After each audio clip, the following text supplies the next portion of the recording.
Hey there, I'm Kat, that parenting coach, and today we're going to talk about something that's hitting so many families right now. Oh boy, things that I'm seeing right now. Oh boy. That's right, kids, video games, and screen addiction, right? Yep, that's Sir Isaac Newton right there, sleeping right in my lap.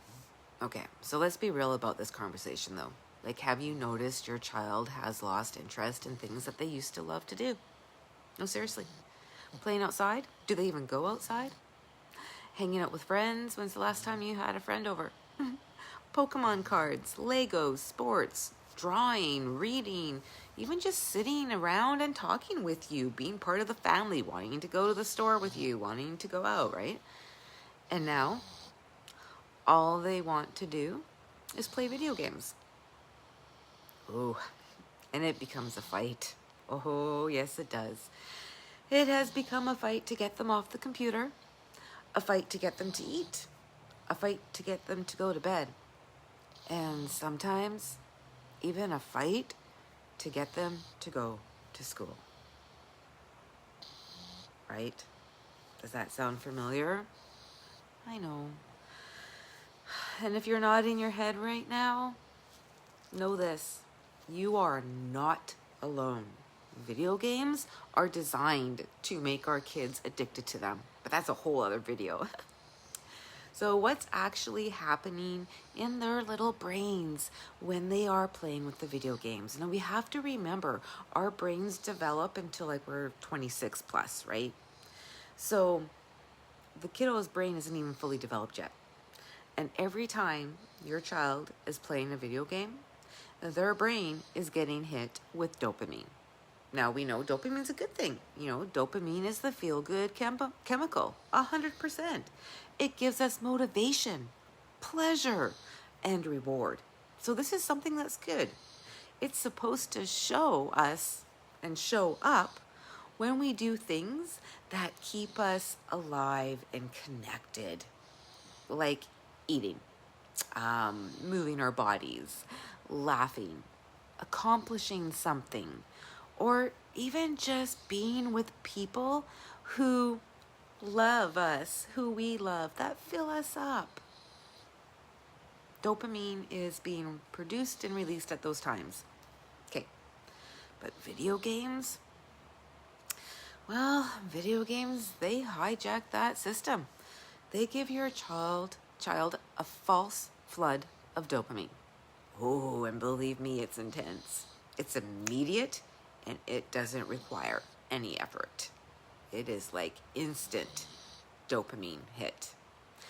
So guess what is starting to happen, or guess what does happen? The normal pleasures of life, like riding a bike, building with Lego, petting the dog, even eating like their favorite foods or having ice cream. They don't even compare anymore. Those activities are no longer releasing the same amount of dopamine. So, over time, they stop caring about those things. And my dear parents and caregivers, I think you're seeing that with your kiddo. They no longer care. They don't want to do the things anymore. And then when they don't get their game time, because you put down your foot and that's it, no more, their body and brain, react. They, explode. That is withdrawal. And yes, kids can go through withdrawal. You're going to have anger, meltdowns, depression, aggression, begging, desperation, shutting down. All because their brain is now craving that hit of dopamine that they can't get anywhere else. And that's why it feels like you've lost your child or you're losing your child. Because in those moments, you actually kind of did.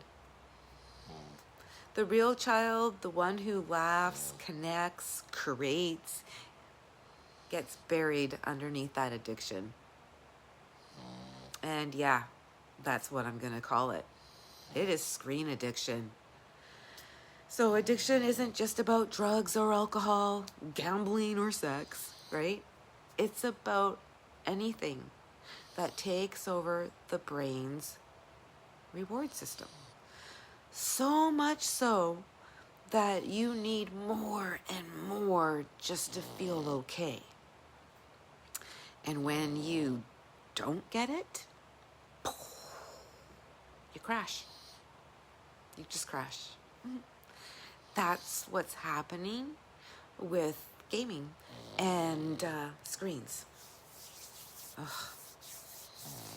And if you've been thinking, oh my gosh, that sounds like my kid. Oh no. Please no. It's not because you're a bad parent. No, really. Like, computer games are designed to do this to our kiddos. It's because this stuff, like I said, is designed to be addictive. And it's so easy, right? Why do we sometimes allow it anyway? We all know this. We all know this, but we allow it. Well, let's be real and let's be honest. Because sometimes screens feel like the babysitter. Gives you a break, gives you a moment because you're tired. Because, like, can you just be quiet? I just need a minute to sit. You need to cook dinner, or we just need 5 minutes to ourselves to go pee. No judgment. Believe me, I get it. Oh, do I ever get it? I have been there. Let's take a deep breath in and out, because every breath counts. So moderation can work. But here's the real talk. Most kids are not developmentally ready for video games, for social media, or even cell phones until they are much older. And yes, that's a whole other video and conversation that we might get into one day. Don't need to go on my soapbox for that one. All I'm saying is that your kid's not the only one. It's hard when all their friends are doing it. So, of course, that's where they're going to go to, because they'll be the only kid outside at the park. So here are some strategies, some practical, what you can do right now if you're seeing screen addiction behavior kind of take over your kiddo and start to take over your home. All right, just grab water here. Okay, first of all, acknowledge it out loud. Call it what it is, addiction. Not because you want to shame your child, never ever, but because you want to validate your own experience and theirs. When you name it, you can work with it. Okay? So that's first thing. Number 2, set clear boundaries, right? If your child is younger, hold off on the gaming as long as possible. If they're already deep and right into the heart of it, then you're going to have to start small. Okay? You can't take something away without replacing it. That's key. Create like no screen zones, like the dinner table, bedrooms, or in the mornings before school, whatever that may look like, right? So no screen zones. Number 3, detox periods. Oh boy. Yep. It's going to be ugly at first, especially if your kid is like right into the thick of it, because they are going to go through withdrawals. Expect it. Plan for it. And stay calm. And don't take their anger personally, because their brain is literally trying to survive. And it's also starting to recalibrate. It's got to rewire itself so it doesn't depend on that dopamine hit from the video games. Okay? Offer real alternatives. Like, just don't take the game away and say, go play. Really? Kids can't just stop gaming and stare at the wall. Their brain are going to need some new sources of dopamine, whether it's movement, play, creativity, connection. Go for a walk. Try board games. Cook together. Let them invite a friend over, or they go to a friend's, but then be careful they're not playing video games there, right? Number 5, co-regulate. When your child is losing it because you took the game away, right? You're calm. Your calm nervous system is going to be their anchor. Your calm becomes their calm. So take deep breaths and just ground yourself and show them that you're steady. I'm steady and you're safe. We're safe.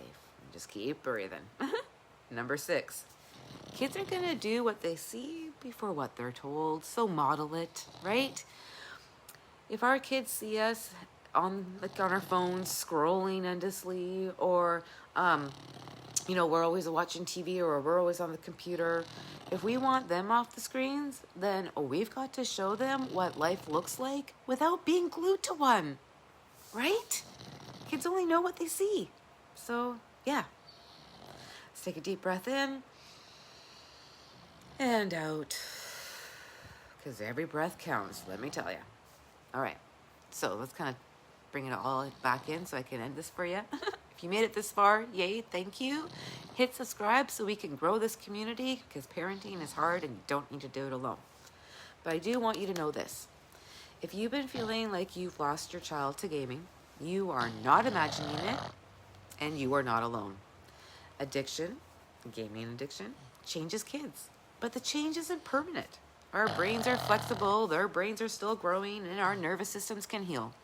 So yes, you can get your child back, but it's going to take some boundaries, and it's going to take some consistency, and it's going to take you standing strong, even when it's hard and they are completely losing their poop over it. So I think we should really keep this conversation going. If you are finding this with your kiddo, please, let us know in the comments. Let us know if you've had any winning strategies for that. I do have a video gaming script kind of thing that you can use talking to your child about this. Just wondering how you're navigating that screen time. And I'm sure you know what does and does not work, so be sure to share it below. Because this isn't about shaming at all. It's working against us. These games are designed to make our children get lost and addicted. So we need to support each other. I would even go so far to say parents need to unite, and all parents in the little friend group all got to cut it off. Because, it's hard when one mom's trying to do it, but then he's saying, yeah, but all my friends are on the computer. No one's to play with. They're right. That's something to think about there. So, if no one has told you today, you're doing a great job, you're showing up, and that's all that really matters. You got this. Be sure you hit subscribe. Have a great day.